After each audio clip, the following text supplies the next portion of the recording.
Olá, bem-vindos ao podcast da PLMJ. Conhecimento jurídico, sustentabilidade, impacto social, cultura, Fundação PLMJ. Partilha de conhecimento que importa aos nossos clientes, partilha de cultura que importa a todos. Fique desse lado. Olá a todos, sejam bem-vindos a mais um podcast da PLMJ. O meu nome é Tiago Peixoto e faço parte da equipa da Fundação PLMJ. Hoje temos connosco Melissa Rodrigues. Melissa é performer, arte educadora e curadora, licenciada em Antropologia pela Universidade Nova de Lisboa e pós-graduada em Performance pela Faculdade de Belas Artes da Universidade do Porto. Como investigadora nas áreas da performance e da cultura visual, tem desenvolvido pesquisa em imagem e representação do corpo negro em colaboração com artistas visuais, cientistas sociais e performers. Integra a Associação Cultural Rampa, o Interstruct Collective, o Núcleo Antirracista do Porto e a UNA, União Negra das Artes. Connosco temos também João Silvério, curador associado à Fundação PLMJ, para participar nesta conversa. Começava por fazer uma pergunta direcionada à Melissa. Melissa, no teu percurso cruzam-se diversos planos no contexto da arte, desde a atividade artística enquanto autora e artista, a curadoria e investigação, com uma vertente mais focada no serviço educativo, e pergunto-te de que forma estas atividades convergem no teu trabalho. Então, antes de mais, agradeço o convite por estar aqui, a vocês. Para mim é tudo bastante orgânico, digamos assim.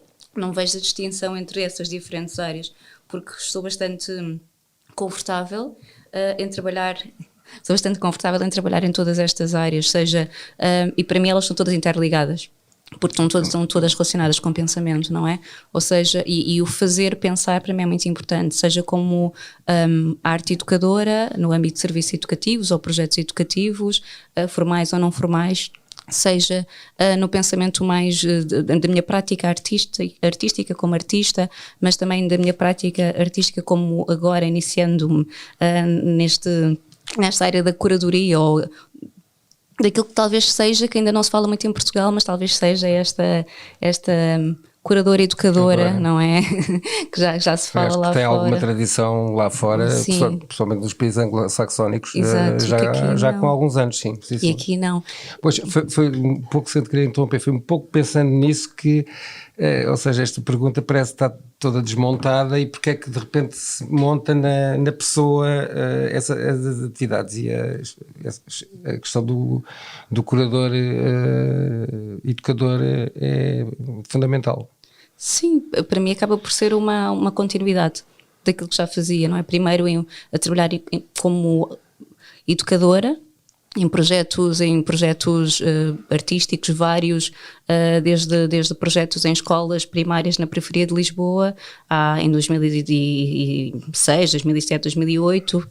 Trabalhei também durante algum tempo na Amadora, em projetos artísticos com crianças na Amadora, como professora de Educação pela Arte, e depois aventurar-me, digamos assim, numa prática mais pessoal, de investigação, de pensar o meu lugar enquanto mulher, enquanto mulher negra, enquanto artista, e também criar as minhas performances, isto já quando mudei para o Porto, fui viver para o Porto, e essa vontade e essa urgência também nesse momento de começar a trabalhar, ou começar a trabalhar de uma outra forma na área artística, porque já trabalhava, não me arriscava tanto, não me expunha tanto, não estava neste lugar tão vulnerável enquanto artista, e sentia então essa urgência, essa necessidade de me colocar num lugar mais vulnerável, e também de confronto e de pesquisa, e de uma pesquisa que é muito pessoal, muito autobiográfica.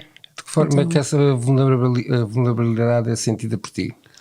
Sempre, sempre, enquanto performer, estando a performar, não é, à frente de um público, na pesquisa que faço, na forma como sei que vou comunicar com esse público, porque estamos a falar, o meu trabalho toca em questões que são essenciais e que são urgentíssimas de serem faladas, que se fala, ainda bem que se fala delas, mas que ainda no contexto português, no contexto artístico, mas não só no contexto artístico, ainda muitas destas questões são afloradas, não são aprofundadas, e ainda é meter o dedo na ferida, ainda é mexer, não é, com todo um projeto colonial, com toda uma construção de pensamento, porque trabalho sendo autobiográfico, eu trabalho a partir do meu lugar enquanto mulher, negra, portuguesa, cabo-verdiana, afrodiaspórica, ou seja, todos esses lugares são os lugares de onde eu existo. Claro, isso é curioso tu dizeres isso, porque também toca um bocadinho aqui no ponto do nosso convite que nós fizemos que nós te fizemos em 2020 para escreveres para a publicação do livro da Fundação pela MJ, que se chama Territórios de Identidade e Diversidade na Arte Contemporânea Lusófona, em que tu contribuis com um texto que se chama Eu Sou Onde Eu Estou, ou Como Imaginar o Futuro a partir de uma coleção de arte contemporânea, ou seja, vai um bocadinho de encontro partindo dessa identidade autobiográfica, não é? E que depois se interliga com o corpo do teu trabalho e com essa ideia de pensamento como forma de trabalho também, não é? Exatamente, sim, esse pensamento fazer, que é constantemente sim, exatamente esta pensação, não é? Este pensamento fazer que é muito intrínseca, não é? Está muito ligada a vários pensadores e pensadoras e artistas contemporâneos e contemporâneas, e que para mim faz todo o sentido também vindo desta área mais prática da educação, porque a educação é bastante prática, e trabalhando com crianças, seja em contexto for, é prático. Não podemos ficar só na teoria com as crianças. A questão relacional, não é? Sim, claro. Exatamente, a questão relacional é muito importante, e dessa relação que se estabelece, e desse convívio, e dessa partilha de conhecimento, digamos assim, que existe com as crianças e com adolescentes, e com adultos. Eu não trabalho só com crianças. Há essa necessidade mais prática, e essa necessidade mais de como transmitir o pensamento, não é? Como comunicar. E também o que é retribuído, ou seja, qual é a retribuição numa relação que tem dois sentidos, não é? Porque depois também há a reação daqueles com quem tu estás a trabalhar. Muitas vezes pode não haver, mas na grande parte das vezes há, não é? Reação. E do ponto de vista agora, digamos que mais focado no aspecto educativo, que reações é que vão, não é, ou seja, entre crianças, adolescentes e adultos são planos, estamos em planos diferentes, mas por exemplo nas crianças e adolescentes, qual é o tipo de reação que acontece quando estás a trabalhar, quando estás nessa parte prática que tu falaste, não é?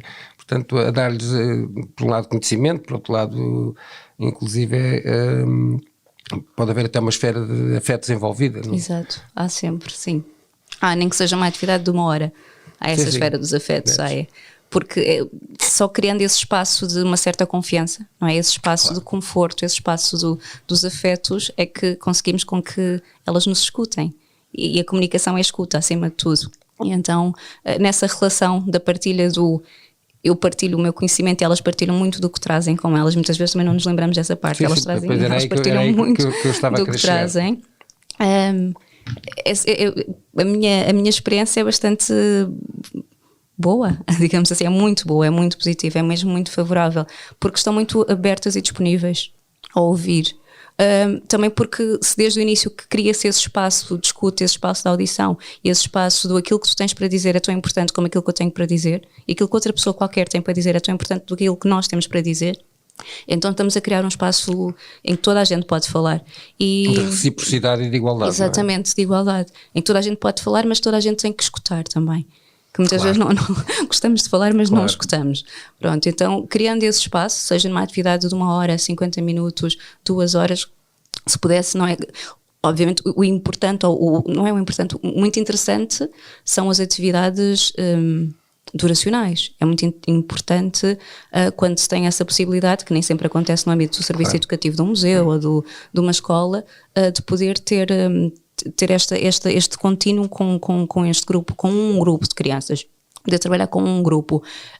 Apesar disso não acontecer, e nós, no caso dos serviços educativos onde trabalhei, no caso de Serralves onde trabalhei durante 5 anos, apesar de não termos essa possibilidade muitas vezes de estar todos os dias com as crianças, aquela hora de visita que tínhamos era mesmo muito importante, porque era possível nessa hora de visita criar esses espaços, esses diferentes espaços da escuta, da conversa, da partilha, da respiração, do parar, do escutar, o escutar também o espaço envolvente, não só escutarmos-nos, mas escutarmos a respiração do espaço envolvente, escutarmos a arquitetura, ver a arquitetura, sentir o parque.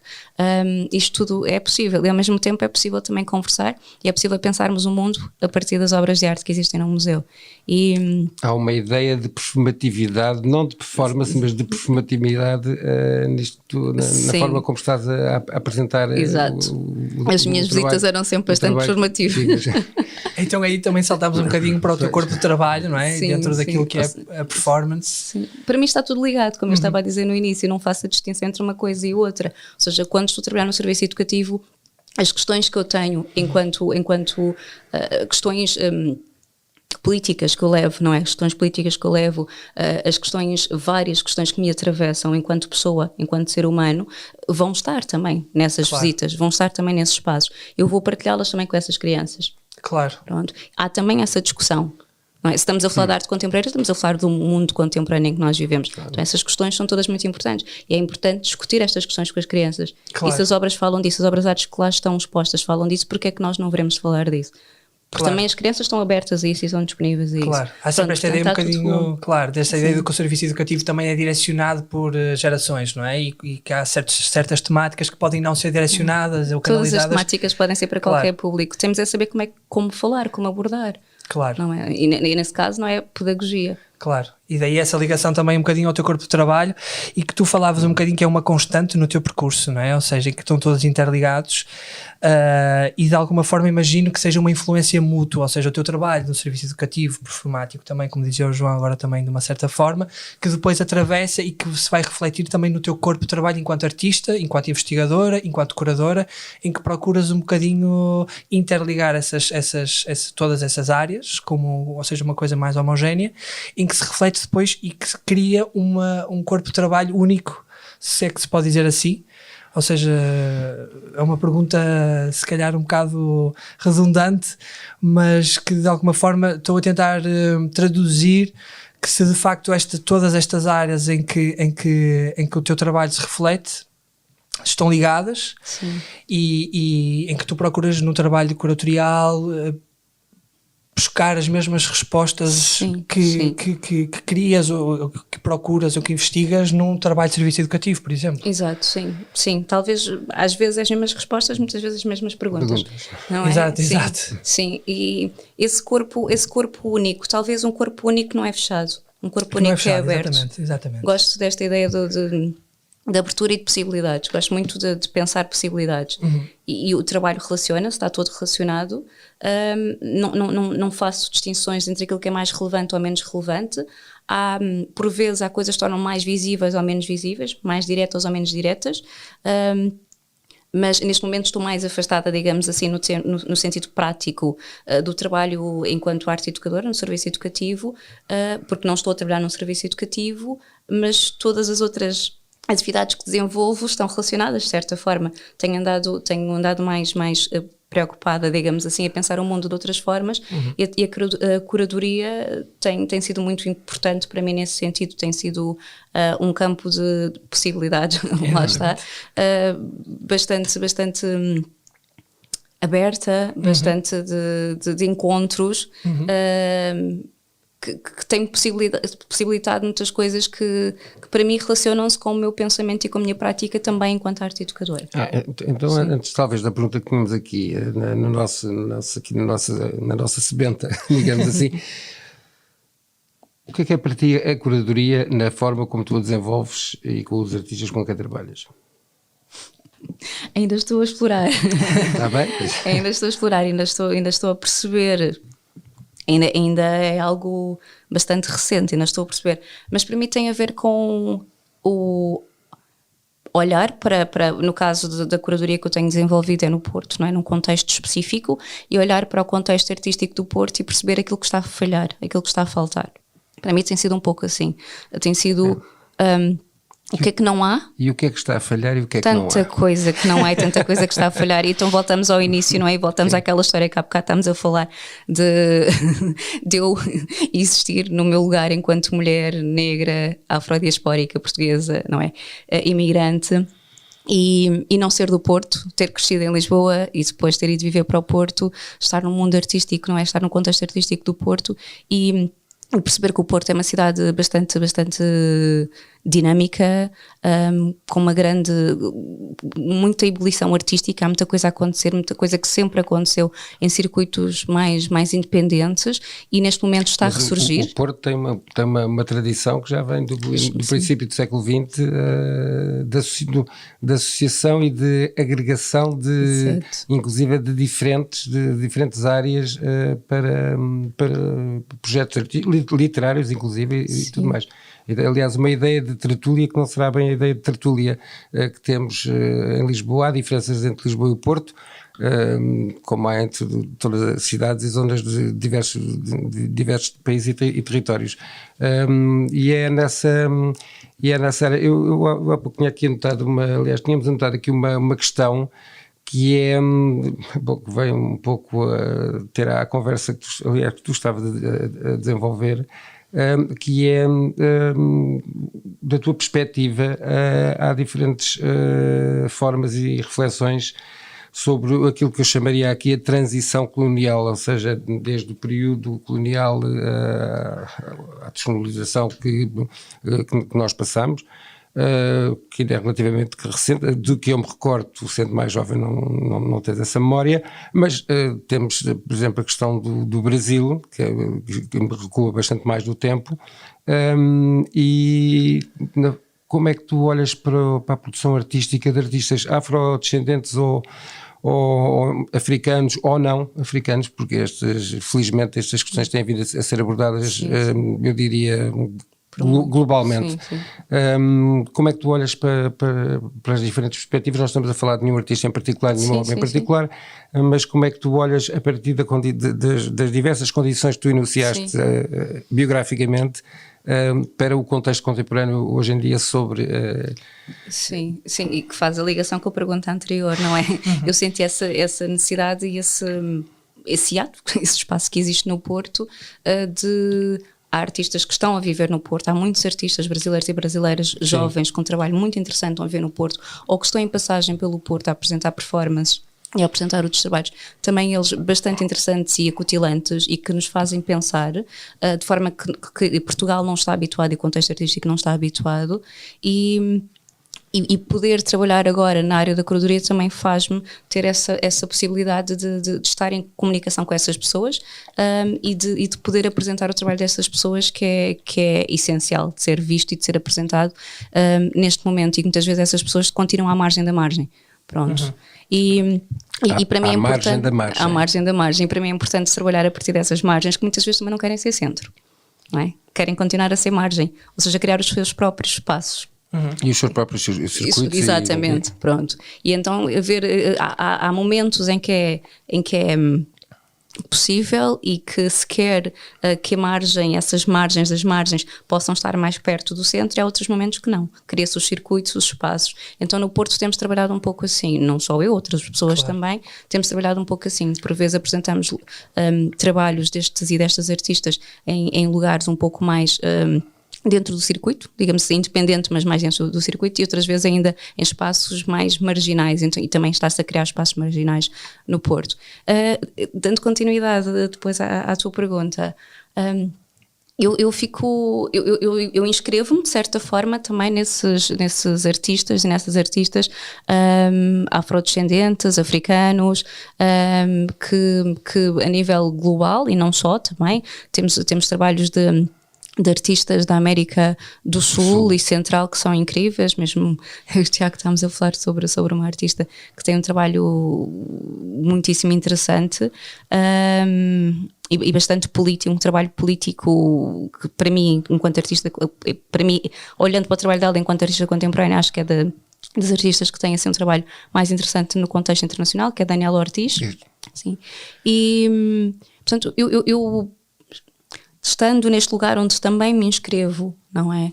Para mim é um lugar de grande alegria e de grande felicidade ver esses trabalhos todos. E são trabalhos que contestam discursos hegemónicos, são trabalhos que contestam e confrontam formas de estar e de fazer também, a própria prática artística, confrontam o próprio mundo da arte.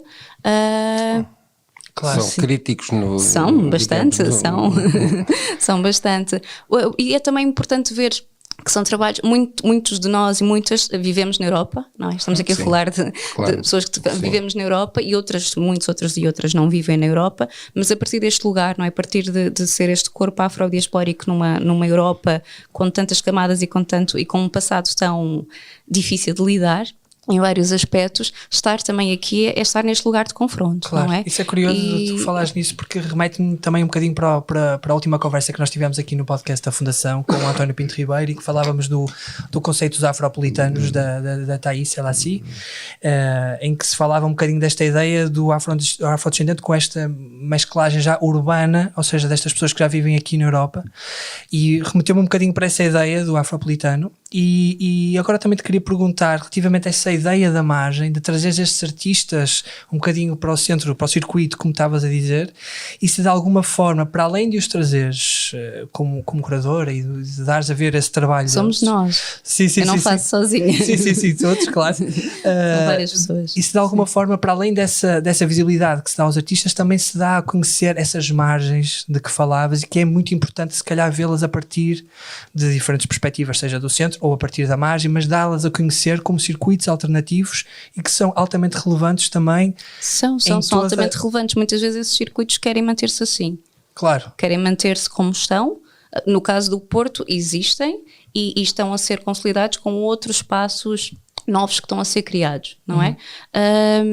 Mas pretendem manter-se assim. Claro. Porque também querem ter esse espaço de uma certa liberdade, digamos assim, e de uma certa independência e de uma certa ausência de um poder. Claro. Sim. Seja ele qual for, mas uma certa ausência desse poder, que também é um poder económico, não é?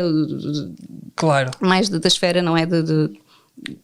Das transações e da venda de obras e pronto, todo um contexto que nós sabemos, não é, que faz parte do circuito artístico, mesmo do independente, que também existe. Claro. e que muitas das pessoas que estão nesses circuitos, mais à margem da margem, querem manter-se assim, porque a margem, ela existe e nós sabemos, não é? Só existe uma margem porque existe um centro. Pronto. Exatamente. E no centro são as pessoas que são convidadas ou deixadas entrar.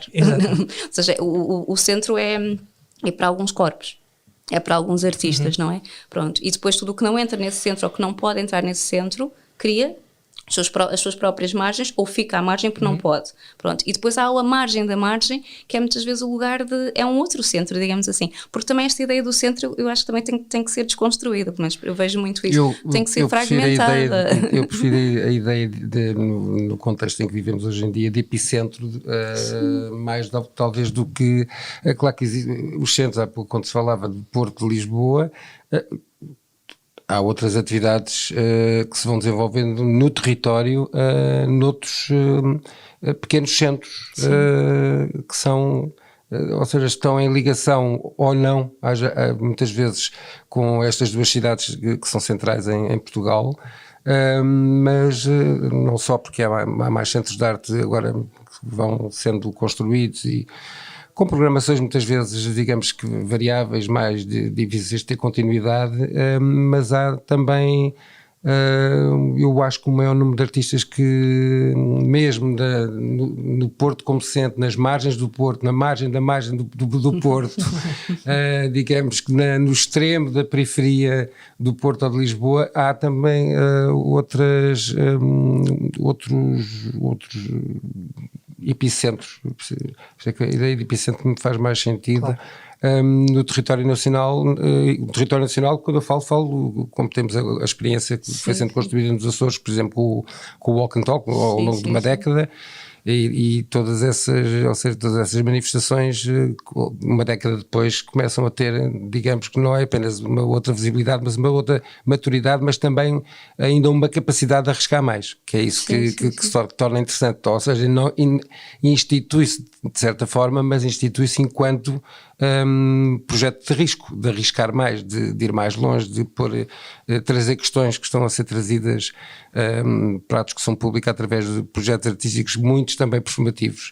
Queria só fazer uma pequena pergunta ainda sobre a questão da curadoria. Tu trabalhas em coletivo. Sim, até agora trabalhei sempre em equipas curatoriais, sim, em coletivo. Em coletivo e depois projetos assim, em projetos digamos mais visíveis e depois projetos mais invisíveis, lá está nas margens das margens, que é onde tem-me interessado trabalhar, ou seja, é mesmo para ser invisível, é mesmo para ser para aqueles grupos, é mesmo para ser fechado. Portanto, fechado que não é fechado. É para ser invisível para o centro, mas para ser visível para... Exato.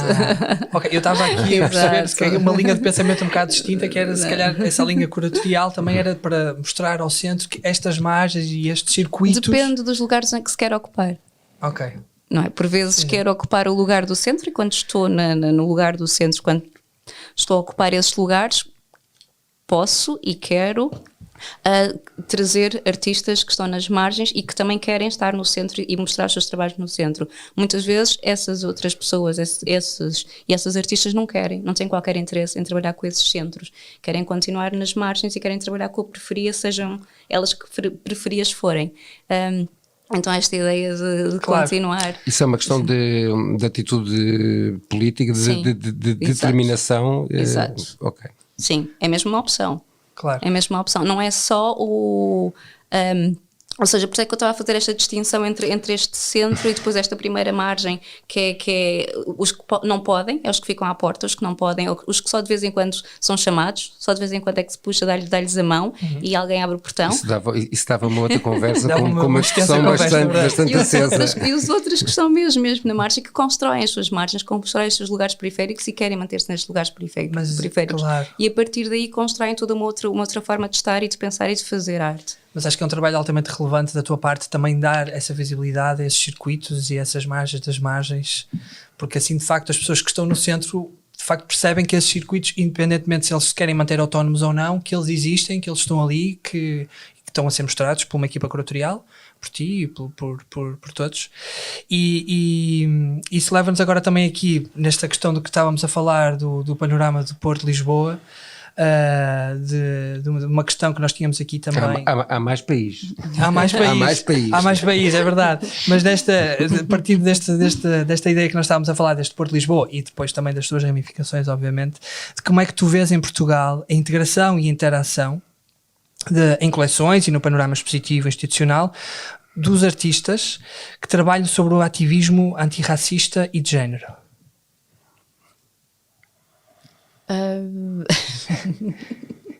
Como é que eu vejo?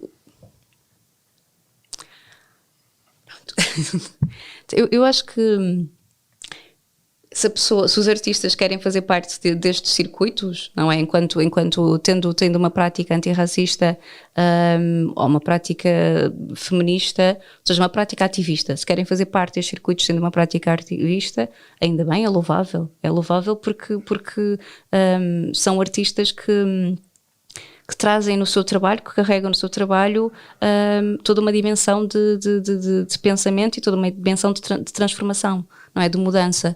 E então é importante que esses trabalhos que falem, que tenham, não é, no seu âmago essa dimensão e essa potência, digamos assim, de mudança, de transformação, de pensar coletivamente um outro mundo ou uma outra possibilidade de existência coletiva.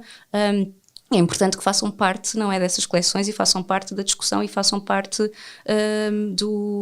dessas curadorias, que façam parte desses lugares. É importante. Lá está o ocupar. Há lugares que é importante ocupar, há outros lugares que não. E então acho que é muito importante esses trabalhos estarem, mas também para mim é tão válido artistas antirracistas ou feministas radicais que não queiram estar nesses lugares, não é? Que não queiram fazer parte das coleções por questões políticas, por questões de convicção, de princípio.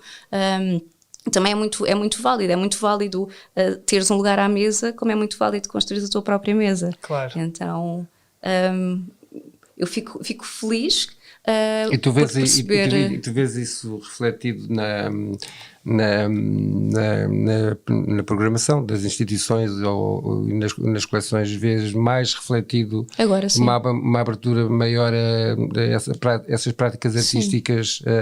Agora sim, como vejo mais refletido e muito em termos de quantidade, porque qualidade sempre existiu, em termos de quantidade vejo que é muito maior, não é? Há estes trabalhos, estas pessoas e estes trabalhos estão a ser chamados, e estão a ser incluídos, e estão a ser programados, e fazem parte de coleção, estão a ser comprados. Então vejo essa transformação a acontecer. Eu sou crítica dessa transformação. Mas E porquê? Crítica no sentido, como eu estava a dizer, ainda bem que acontece, Sim. ainda bem que quem está a fazer programação está atenta a estas artistas, estes artistas e estes trabalhos e estas questões todas, mas para mim é tudo bastante passageiro e eu tenho receio que seja passageiro, tenho receio que seja uma moda, tenho receio que não seja sério, ou seja, sério mesmo em termos de compromisso com a mudança e tenho receio que seja também como uma consequência daquilo que já acontece fora de Portugal há bastante tempo. No caso dos Estados Unidos já acontece há bastante tempo, este tipo de preocupação, no caso da Europa também, de outros lugares na Europa, não é? Já acontece, e então também perceber que 10 anos depois Portugal percebe da importância de trabalhar estas questões e da importância de pensar os circuitos artísticos para além dos artistas de sempre e para além dos trabalhos de sempre e para além dos corpos de sempre. Então a minha crítica vai nesse sentido do porquê agora. Há uns artistas de sempre, eu não sei se há uns artistas de sempre. Eu acho que há os artistas de sempre. Mas isso agora remete-nos também aqui para uma questão que agora focando um bocadinho mais na tua prática artística. Tu foste uma artista convidada pela CQU em Berlim, no Center for Arts and Urbanistics, numa residência artística nos meses de março e abril de 2020, e queríamos te perguntar o que resultou um bocadinho desse trabalho que fizeste lá e se nos podias contar um bocadinho. Sim, ótimo. Resultou uma video performance, não é? Materializou-se numa video performance. Obviamente podíamos ficar aqui o tempo todo só a falar disso, porque eu fui para Berlim a 15 de março de 2020. Pronto, já tinha sido declarado pandemia e voltei 4 dias depois. E então a residência artística não aconteceu em Berlim, mas aconteceu em minha casa, no Porto. Pronto, foi assim, e tudo que eu tinha idealizado, tudo que eu tinha preparado, toda a minha investigação teve de ser alterada. Felizmente pude manter o trabalho, felizmente tinham interesse em continuar a trabalhar comigo, que foi ótimo, não é? Porque senão também seria um momento muito difícil, não é? Um momento muito difícil de repente não ter nada e pronto. Portanto, o meu primeiro confinamento foi muito específico porque passei o tempo todo a trabalhar para esta video performance, que então é o Coronas in the Sky, Not a Manifesto, an Essay on Afrofuturism and Liberation, que é uma video performance de praticamente 15 minutos na íntegra, sendo que ela é apresentada sempre como vídeo instalação em canais diferentes, 3 ou 5 canais diferentes. É um trabalho individual e coletivo, ou seja, e a conversa também gira à volta disto, não é? Porque o meu trabalho é individual, mas é um trabalho também coletivo. Eu trabalho sempre em relação com outras pessoas. Interessa muito colaborar, interessa muito, e faço parte de vários coletivos no Porto, interessa muito trabalhar com diferentes pessoas e pensar com pessoas que têm um pensamento próximo ou um pensamento muito diferente do meu. No caso, no final acabamos, ou seja, em termos da escrita, porque é uma video performance que sustenta ou existe a partir de um poema, um poema escrito por mim que é um poema de 13 páginas que é um pouco tudo o que eu estava a sentir naquele momento e é um pouco de uma ideia que eu senti bastante latente dentro de mim de apropriar. Eu queria muito apropriar-me. É importante porque quando falamos de apropriação no trabalho artístico, não é as questões todas que levanta, mas eu senti que enquanto mulher negra afrodiaspórica podia apropriar-me, porque as culturas africanas sempre foram apropriadas. E então senti-me neste lugar de poder apropriar-me de tudo e mais alguma coisa. Senti-me bastante com uma sede de consumir. E então estava muito atenta às redes sociais, estava muito atenta às notícias, a todos os sons, todos os estímulos, e então apropriava-me de tudo o que existia à minha volta e de muito trabalho de investigação, muitas leituras, E muita música, ouvir muita música, ler bastante, e tudo o que acontecia à minha volta eu agarrava nisso, apropriava-me e sentia-me num movimento de mastigar e cuspir. Pronto, então, e depois o cuspir é o poema. É aquilo que sai deste processo do ir buscar coisas que não são minhas, outras que são minhas, e aquilo que não é meu passa a ser meu, e pronto. E depois cuspir tudo para esse poema. Esse trabalho é individual, e depois o trabalho coletivo acontece quando a video performance necessita dessa parte visual, digamos assim. Podia ser só sonora, não é? Podia ser só uma instalação sonora, mas eu trabalhando a imagem e a minha área de trabalho, a minha prática artística é dentro das imagens, já a construção da imagem, vem da antropologia da cultura visual, da antropologia visual, então como construir imagens, e esse trabalho já foi mais coletivo. Chamei então, convidei para se juntarem a esta equipa e a este pensamento, pessoas do Porto, pessoas não brancas que vivem no Porto e que são as minhas amigas e os meus amigos, e que são essas pessoas também com quem eu trabalho nesses projetos da margem e de construir estes outros lugares de ativismo, lugares de afeto, lugares de encontro, e lugares de criação artística também. Pronto. E foi com essas pessoas que depois nós criámos a parte visível, visual, digamos assim, do poema visual. Então, o Coronas in the Sky é um poema, é um poema declamado, e também é um poema visual. E é declamado só por ti ou é declamado? Não é por mim. Não é por mim porque é em inglês, e sendo um trabalho na Alemanha tem algumas, pouquíssimas, que é em alemão, então é pela Desiree Desmarat, que é alemã, que é uma das pessoas que fez parte da equipa. Ou seja, uma das pessoas com quem trabalho. Bem, e tu chegaste a apresentar Cheguei a apresentar, sim, o Coronas in the Sky foi apresentado em Berlim. Aliás, isso na apresentação foi mencionado. E como é que... E foi apresentado no Porto também. Sim. E vai ser apresentado agora dia 24 aqui em Lisboa. No Algar. Dia 24 no Algar. Essa era a pergunta... Dia 24 estaremos em trânsito para baixo. Sim. Estaremos nós a vir do Porto para baixo, por motivos de trabalho. Mas tentaremos ir. Eu tinha muito interesse em ver. Sim. Estará durante uma semana. Ok. É possível ver. Bom, acho que o nosso tempo também está mesmo a encurtar. Está aqui o nosso Diogo a fazer-nos aqui um sinal. Bom, e eu acho que tivemos aqui, e ainda teríamos aqui muito mais para conversar. Estas nossas divagações davam muito mais pano para mangas também. Mas queria-me só, em nome da Fundação pela MJ, agradecer-te, Melissa, teres aceito o nosso convite a participar aqui no podcast da Fundação. Agradecer também ao João, e vemos no dia 24 no Hangar. Obrigada.